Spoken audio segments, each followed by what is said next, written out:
പണ്ട് വൈൻ നിറയ്ക്കാൻ ഉപയോഗിച്ചിരുന്ന വീപ്പയാണ് ഇന്ന് ക്രൂഡ് ഓയിലിൻ്റെ വിലയിൽ പറയുന്ന ബാരൽ. രസകരമായ ഈ കഥ അറിയാമോ നിങ്ങൾക്ക്? ക്രൂഡ് ഓയിലിൻ്റെ അളവായ ഒരു ബാരൽ എന്ന് വെച്ചാൽ ഏകദേശം 159 ലിറ്ററാണ്. ഇങ്ങനെ ഒരു അളവുണ്ടായതിൻ്റെ കാരണം അന്വേഷിച്ചാൽ 5 നൂറ്റാണ്ട് പുറകിലെത്തും നമ്മൾ. അന്നൊക്കെ ലിറ്ററിന് പകരം ബ്രിട്ടീഷുകാർ ഉപയോഗിച്ചിരുന്ന അളവായിരുന്നു ഗാലൺ.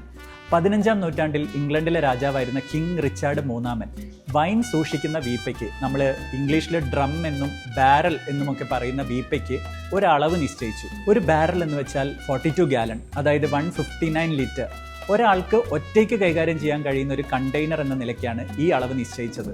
1859 ലോകത്ത് ആദ്യമായി അമേരിക്കയിൽ ക്രൂഡ് ഓയിൽ കുഴിച്ചെടുത്തപ്പോൾ അത് സൂക്ഷിച്ചു വയ്ക്കാനുള്ള ഒരു സ്റ്റാൻഡേർഡ് കണ്ടെയ്നറായി 159 ലിറ്റേഴ്സ് കൊള്ളുന്ന ഈ ബാരൽ തിരഞ്ഞെടുക്കുകയായിരുന്നു.